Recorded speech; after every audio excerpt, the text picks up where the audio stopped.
I want to invite Ellen to say something about her experiences in India as she leaves tonight for London to take up her next assignment. And after that, I'm going to request Jeffrey to tell us something about Love Africa, his recently published book, and also what his plans are for covering India and South Asia. I now request Ellen to say something. Thanks. Thank you, and thank you in particular for making the effort to host this wonderful event. So I wanted to tell a little story. This actually happened quite recently. I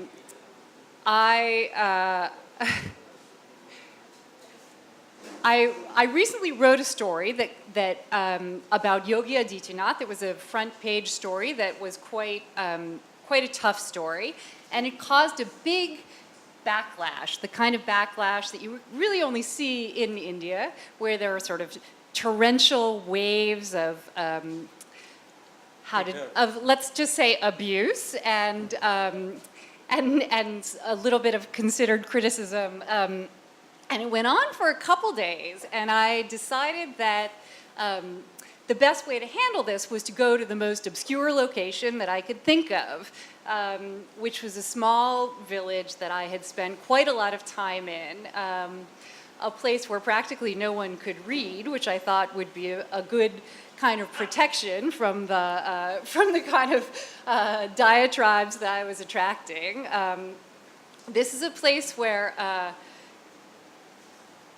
outside of Merit in UP, a place where they know a great deal about the British colonial legacy, but haven't really been updated too much on Western culture since then. So I found myself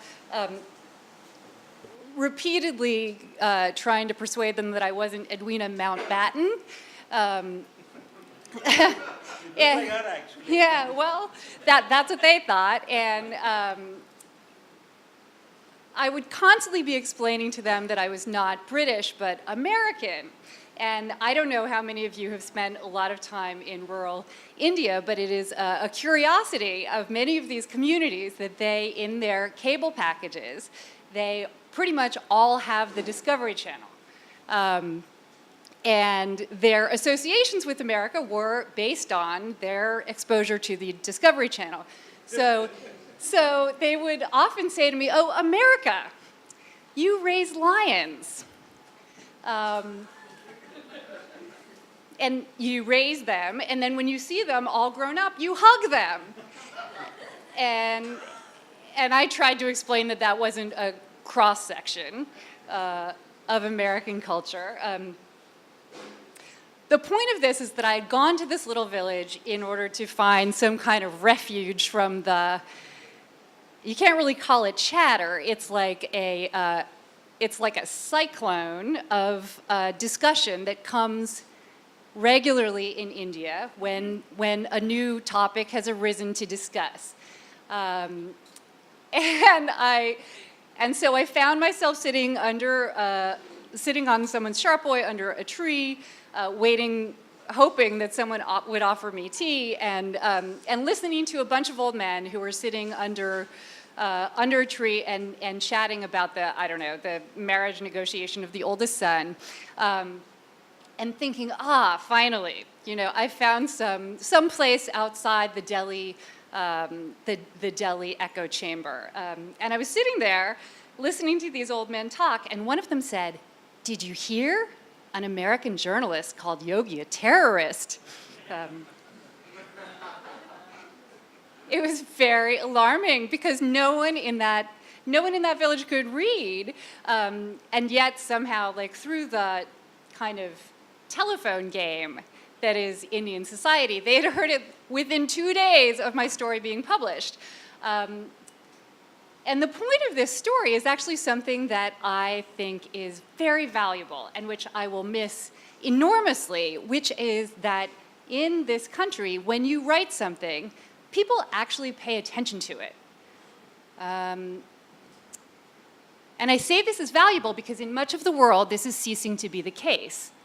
I mean, in the United States, your ability, even at the New York Times, to change the discussion, because of something that you write and is printed on paper in the newspaper, it is going away. It used to be. But that power is receding. In India, I mean, and Jeffrey, you're going to get to know this, like everyone taking a morning walk has already read 4 newspapers. And I remember at the very beginning, when I would chase them on their morning walks, I didn't understand a word they were saying, except they would say, blah, blah, blah, Kejriwal, blah, blah, blah, BJP. And it was clear that every single person had read newspapers starting when they woke up, and they wanted to talk about it. And this is remarkable. I think it's really fantastic. I think that the press here is vibrant. It has a high degree of solidarity. I mean, several crises that I've observed, the response of the press corps has really been to band together. And I think the press is terribly important and probably has the power to change the equation with the government a little more than they do.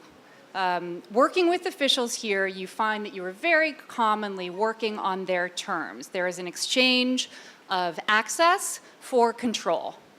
And it is my belief that, this is one of the most vibrant press environments I've ever observed. But I actually think all of my Indian colleagues could probably push back harder on government officials to be a little bit more accountable for their actions. I mean, that said, the first story I covered here was the Nirbhaya, the verdict in the Nirbhaya case, and I actually thought I was going to get stampeded. And I had thought that the Russian press corps was tough, but they look like a bunch of ballerinas. And I am just full of admiration for my Indian colleagues, particularly several of them in this room, who I will embarrass by naming right now. In the front row is Hari Kumar, who not only taught me most of what I know about India, but has taught the last 8 correspondents most of what they know about India. So whatever it is you're reading, that's the guy. And second is Suhasini Raj, who's sitting in the third row, and who has really been our secret weapon and a great joy in my office. Another great joy has just been reading the work of all the Indian journalists, because it is 1 in a million. And I'm really grateful to have had a chance to be here for a little while. Thank you, Ellen. That was absolutely wonderful. India has more newspapers than any country on the planet. India has more television channels than any other country on the planet.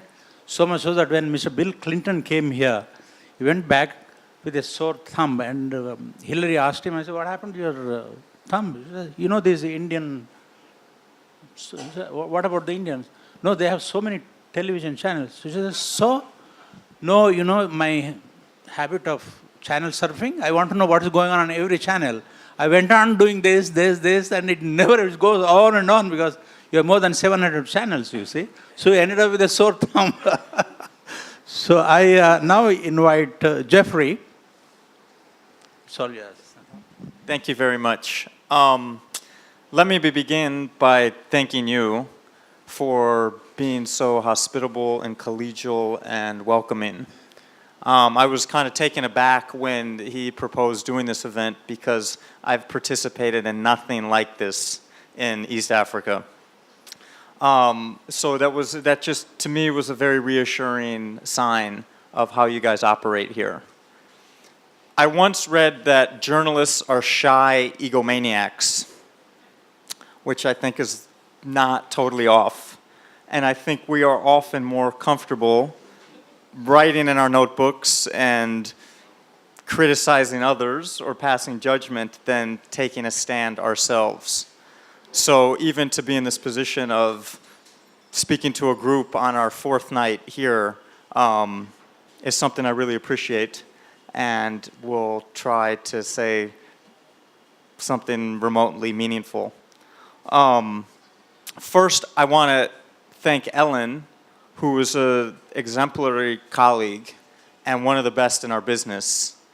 And the New York Times is full of shy egomaniacs who have won a lot of prizes. And Ellen, really, you're one of the classiest, most impressive, thoughtful, talented people in our midst. And it's like a huge responsibility for me to come after somebody like this who's done such an amazing job. But I see that as it doesn't scare me. I see that as an opportunity to live up to that. And I inherit from you an awesome office, and the morale seems high. Everybody's basically here, which is a good sign. Maybe you have to be. We'll discuss that later. And also the momentum you've built. Like, you have helped, like a single correspondent who's doing a really good job can change how people tune into a region. And I remember people saying that to me about East Africa, and I didn't do nearly as, special work as I think Ellen has done, but I just did it with passion, and I did it consistently.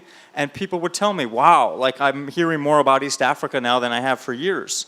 And readers of the New York Times all around. And one person can do that. We still have the privilege of working for a really important institution.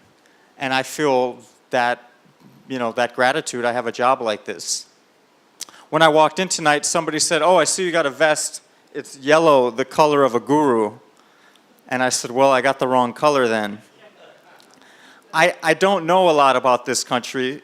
That was part of the appeal of taking this job. I'm 46 years old. I've worked in Kenya for a decade. I just wrote a book.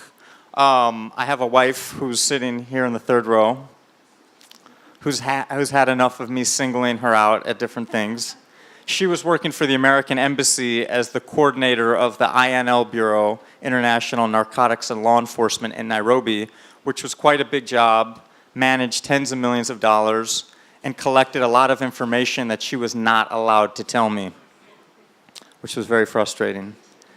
And she said maybe at some point in our lives she'll tell me some of the things that I really wanted to know when I was covering these stories.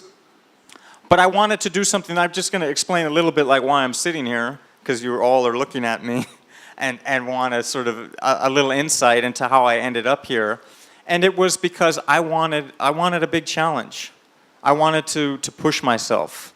I wanted to come to a part of the world that's really important, that's really dynamic, that's difficult to understand, and is exciting. And there's not that many places that fit that description. And Ellen had been actually played a big role in persuading me, partly just by sharing her enthusiasm.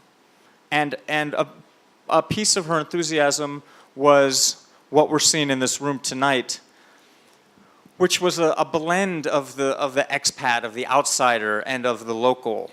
And in Kenya, that was really hard to achieve. I speak Swahili. I care a lot about Africa. I just wrote a book called Love Africa, a memoir. And it was very difficult in East Africa to break through that wall, that cultural wall. It wasn't always economic, because there were plenty of Kenyans that had a lot of money and had gone to the best schools and worked at big companies. But it was still, there was a gap between us and them. And one thing that you told me in one of those early conversations was how you moved in an Indian world and you weren't floating above or in a kind of bubble as an expat. And that to me was like such a great selling point, because that's what you want as a foreign correspondent. That's what you want as a traveler. You want to break out of that bubble. And it's easy to get trapped in it. Especially working for the embassy or being a foreign journalist. That's one of the biggest challenges, I think. So I come here like totally open-mindedly and open-heartedly. I don't have many preconceived notions of what I'm going to write at all. And that was part of the appeal. is I wanted to see what hit me, what moved me, and what people tell me is important. So I would love just to end with that thought, which is tell me, reach out to me, share with me ideas, give me feedback. Because even though I work for a big paper and have this large audience, I still have a lot of humility about my job and my role. And next time I'll get a different color jacket. Thank you. Thank you. I just want to point out that Jeffrey is coming in from Nairobi, and one of the American diplomats who has been posted here is going to Nairobi on a posting. That is John Amiga. Kindly stand up. And I also want to recognize the presence of our good friend, General Brigadier David Brigham. He's been, he's seen war everywhere, and he was controlling the nuclear weapons in Germany for the United States and stuff like that. And he will have a lot to tell you. So if you come to the club regularly and catch up with these people. And Sasha from the UNICEF is here, as I said, yes. And I